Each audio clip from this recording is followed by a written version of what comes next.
Hi అందరికీ. ఈరోజు recipe పిల్లలు ఎంతో ఇష్టంగా తినే డ్రాగన్ చికెన్. చాలా టేస్టీగా ఉంటుంది, చాలా సింపుల్గా అయిపోతుంది. దీనికోసం ముందుగా చికెన్ని వాష్ చేసుకోవాలి. దీనికి స్పెషల్గా చికెన్ని చెస్ట్ పీసెస్ని ఓన్లీ మజిల్తో ఇలా స్ట్రిప్స్ లాగా కట్ చేసి తెచ్చుకోవాలండి. దీనికి ప్రాసెస్ అంత పెద్దగా ఏముండదు. దీనికి కొంచెం అల్లం వెల్లుల్లి పేస్ట్, కొంచెం మైదా, కొంచెం కార్న్ఫ్లోర్, కొంచెం సాల్ట్, ఒక గుడ్డు, వీటన్నిటిని చికెన్లో వేసి బాగా కలుపుకొని ఎంతసేపు కుదిరితే మార్నింగ్ కలిపి ఈవినింగ్ చేసుకోండి. చాలా టేస్టీగా ఉంటుంది. చేసే ముందు ఒక హాఫ్ అన్ అవర్ 1 అవర్ ముందు తీసి ఫ్రిడ్జ్లోంచి పక్కన పెట్టి వీటిని ఆయిల్లో వేపుకోవాలి. ఇలా ఆయిల్లో వేపేటప్పుడు ఎక్కువసేపు వేపాల్సిన పని లేదండి. ఎందుకంటే మార్నింగ్ నానబెట్టి ఉంటాం కాబట్టి ఈవినింగ్కి ఎక్కువసేపు వేపాల్సిన పని లేదు.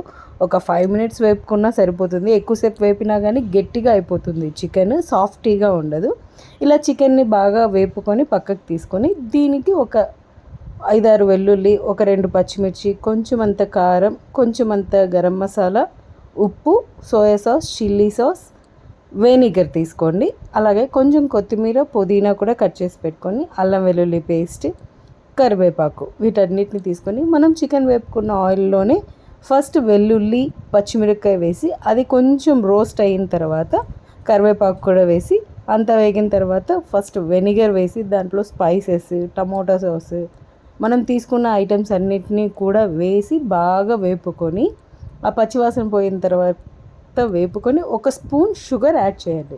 ఇలా షుగర్ యాడ్ చేయటం వల్ల చాలా టేస్టీగా ఉంటుంది. చికెన్ కలర్ఫుల్గా కూడా ఉంటుంది. ఎక్స్ట్రా కలర్స్ యాడ్ చేయాల్సిన పని లేకుండా చాలా టేస్టీగా ఉంటుంది షుగర్ యాడ్ చేస్తే. హనీ చికెన్ అని చెప్పను కానీ చాలా బాగుంటుంది షుగర్ యాడ్ చేయటం వల్ల. ఇలా దాంట్లోకి ఒక కార్న్ఫ్లోర్ని కొంచెం అంత వాటర్లో కలిపి దాన్ని కూడా వేసి ఆ కార్న్ఫ్లోర్ వాటర్ బాగా ఉడుకుతున్నప్పుడు మనం రోస్ట్ చేసి పెట్టుకున్న చికెన్ని కూడా యాడ్ చేసి దాని మీద కట్ చేసి పెట్టుకున్న పుదీనా, కొత్తిమీరను కూడా యాడ్ చేసి, పుదీనా ఫ్లేవర్ చాలా బాగుంటుందండి దీనికి. ట్రై చేయండి కంపల్సరీ. దీనికి గార్నిషింగ్గా మనం కట్ చేసి పెట్టుకున్న జీడిపప్పును వేసి ఇలా సర్వ్ చేసుకుంటే చాలా టేస్టీగా, సింపుల్గా. Thank you for watching this video. Please like, share, subscribe. Like చేయండి, ట్రై చేయండి తప్పకుండా. చాలా టేస్టీగా ఉంటుంది, చాలా సింపుల్గా అయిపోతుంది. Thank you for watching.